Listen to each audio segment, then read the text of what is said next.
नमस्कार।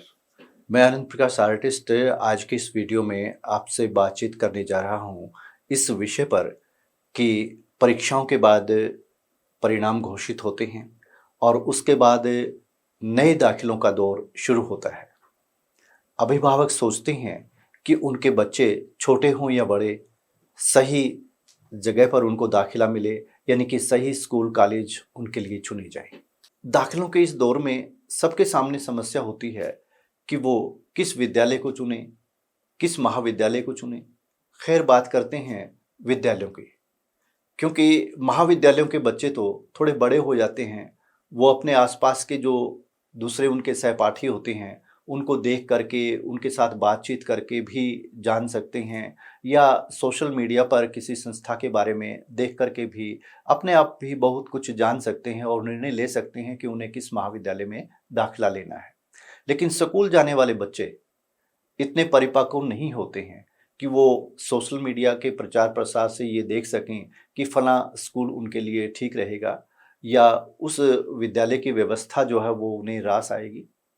इसलिए ज़रूरी है कि आज की इस वीडियो में हम अपनी बातचीत का केंद्र इसी बात को रखें कि जो विद्यालयों में दाखिले चल रहे होते हैं उस वक्त अभिभावकों को क्या-क्या देखना है, या जो बच्चे हैं उनको क्या देखना है और किस तरह की सावधानियां हमें बरतनी चाहिए।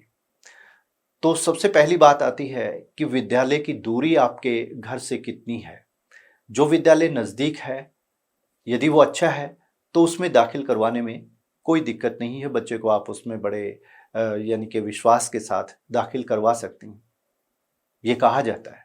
लेकिन मैं कहूँगा कि यदि विद्यालय नज़दीक है तो भी आपको सबसे पहले ये देखना है कि बच्चा आपका जब उसमें पढ़ने जाएगा तो उसको वातावरण कैसा मिलेगा, शिक्षक कैसे मिलेंगे।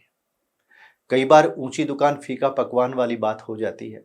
जब बच्चा दाखिला ले लेता है तो उसको समझ में आता है कुछ समय के बाद कि यहाँ दाखिला लेकर के तो उसने बहुत गलती कर दी, यानी कि जो अध्यापक हैं उनका पढ़ाया हुआ उसके यदि समझ में नहीं आता है तो दाखिला लेने का कोई फ़ायदा नहीं है।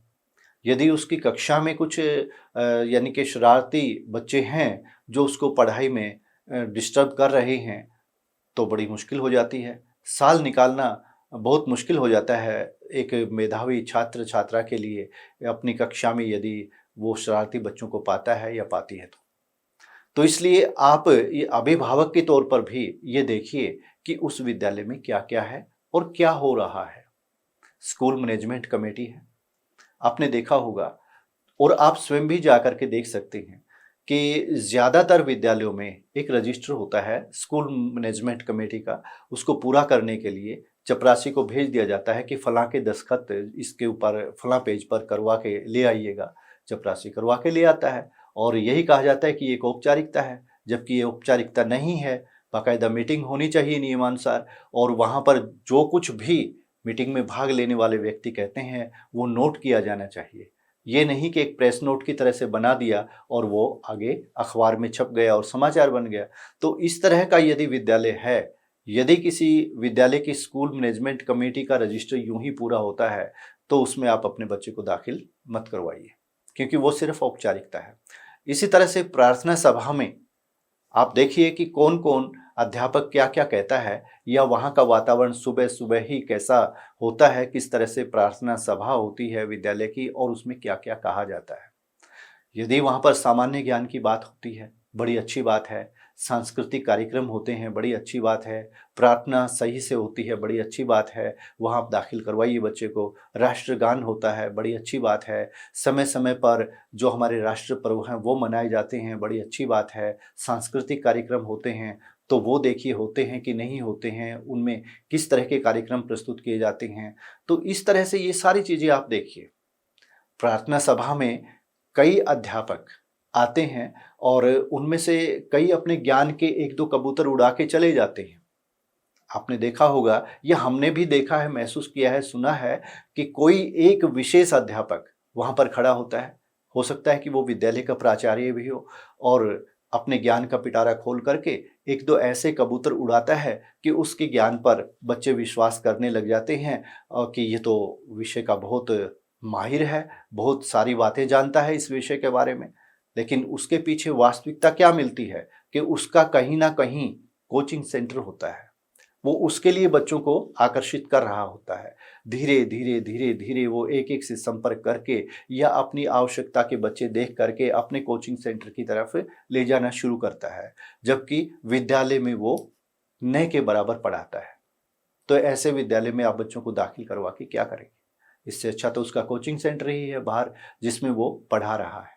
दूसरी बात ये देखने की होती है कि विद्यालय में जो अध्यापक हैं वो पूरे विद्यालय को अपना घर समझते हुए कितनी एकजुटता दिखाते हैं। कई विद्यालयों के अध्यापक गलत काम में एकजुटता दिखाते हैं, कई विद्यालयों के अध्यापक अच्छे काम में एकजुटता दिखाते हैं। एक उदाहरण यहाँ पे मैं प्रस्तुत कर रहा हूँ, किसी साथी ने बताया।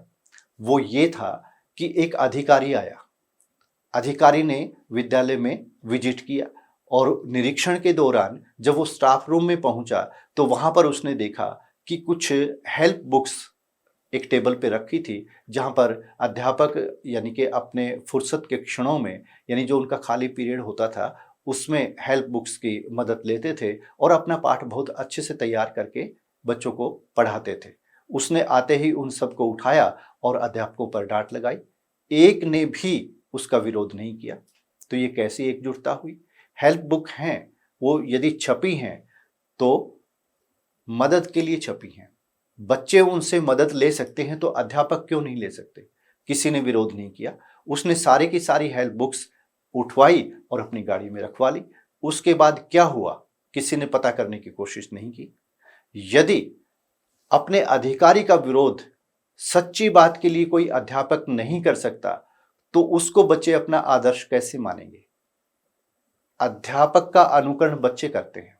अध्यापक जिस प्रवृत्ति का होता है बच्चे उसका अनुकरण करके वैसा ही बनने की कोशिश करते हैं।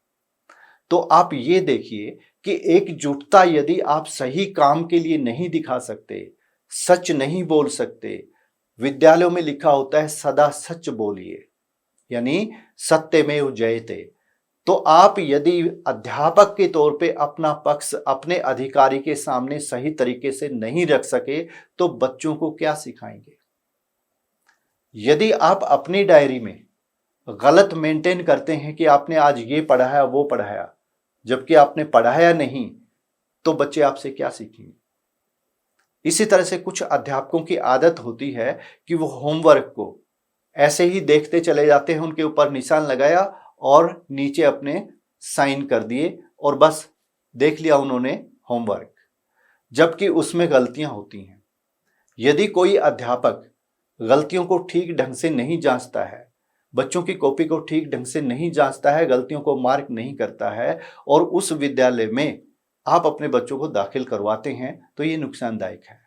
तो इसलिए सबसे पहले ये देखिए कि अध्यापक बच्चों के होमवर्क को किस तरह से देखते हैं, गलतियों को मार्क करते हैं कि नहीं करते हैं।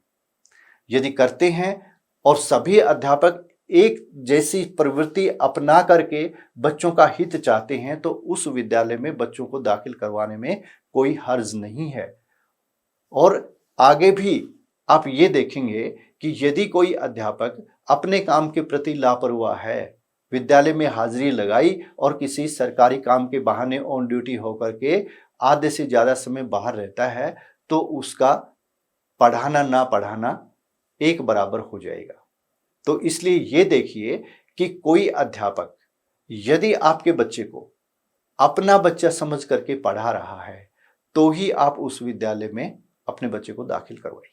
कोई अध्यापक बच्चों को किस तरह से पढ़ा रहा है, किस तरह से होमवर्क दे रहा है, इसकी जानकारी बड़ी आसानी से बच्चों को ही अपने उन साथियों से मिल जाती है जो कि उस विद्यालय में पहले पढ़ रहे होते हैं या कहीं ना कहीं किसी ना किसी तरीके से वो उस विद्यालय के बारे में यदि पता करने की कोशिश करेंगे तो उनको पता चल जाएगा कि कौन अध्यापक किस तरह से पढ़ाता है। गणित में छूट दी जा सकती है, यानी उसको छोड़ा जा सकता है, विज्ञान को भी कुछ हद तक छोड़ा जा सकता है, लेकिन भाषा को नहीं छोड़ा जा सकता। भाषा की आवश्यकता हर बच्चे को पड़ेगी ही पड़ेगी। भाषा जितनी शुद्ध और स्पष्ट होगी बच्चा उतना ही कामयाब होगा। भाषा ज्ञान की दृष्टि से देखें तो हर बच्चा अपने शिक्षक का अनुकरण करता है। शिक्षक जैसा लिखता है वैसा ही वह लिखने का प्रयास करता है। शिक्षक जैसा बोलता है वैसा ही वह बोलने का प्रयास करता है। इसलिए ज़रूरी है कि शिक्षक का भाषा ज्ञान अच्छा हो। और शिक्षक के भाषा ज्ञान का कब पता चलता है? जब वह कुछ लिखता है या कक्षा में कुछ बोलता है या फिर बच्चे के द्वारा लिखे हुए को वो जांचता है। तो ऐसे शिक्षकों के बारे में बच्चे अक्सर बता देते हैं कि फलां शिक्षक भाषा का कितना ज्ञान रखता है, वह दिए गए गृह कार्य को किस तरह से चेक करता है, यानी उसकी जांच कैसे करता है और उसमें गलतियां जो रहती हैं उनको निकाल करके बच्चे को किस तरह से समझाता है और किस तरह से नहीं। तो यहाँ पे हम पहुंच जाते हैं इस बात पर कि बच्चे का भाषा ज्ञान यदि विकसित करना है, यानी हर माँ बाप, हर अभिभावक ये चाहता है कि उसका बच्चा भाषा में प्रवीण हो, तो आपको उसके टीचर पर नज़र रखनी होगी। और नज़र रखेंगे उससे पहले ही इस बात पर नज़र रखनी होगी कि जब किसी बच्चे को स्कूल में दाखिला दिलवा रहे हैं तो ये देख लें कि शिक्षक का भाषा ज्ञान कैसा है। वह दो वाक्यों को जोड़ने के लिए की जगह की का तो प्रयोग नहीं कर रहा है, क्योंकि यहाँ पर एक बहुत ही छोटी सी गलती है की और आपने देखा होगा कि बहुत से शिक्षक इसके प्रति लापरवाह रहते हैं। यदि शिक्षक इस बात के प्रति लापरवाह है कि वह ये नहीं सोच पा रहा कि उसे दो वाक्यों को जोड़ने के लिए लघु ई का प्रयोग करना है या दीर्घ ई का, तो वो बच्चों को क्या पढ़ाएगा? समझदार को संकेत काफी होता है। मैंने आपको संकेत कर दिया है। यदि आपने बच्चों को स्कूल में दाखिल करवाते समय इन छोटी छोटी बातों की तरफ ध्यान दे लिया तो वास्तव में आपके बच्चे का जीवन संवर जाएगा। और आप भी तो यही चाहते हैं कि आपका बच्चा पढ़ लिख कर इस देश के लिए एक अच्छा नागरिक बने। आज की वीडियो में इतना ही काफ़ी। नमस्कार।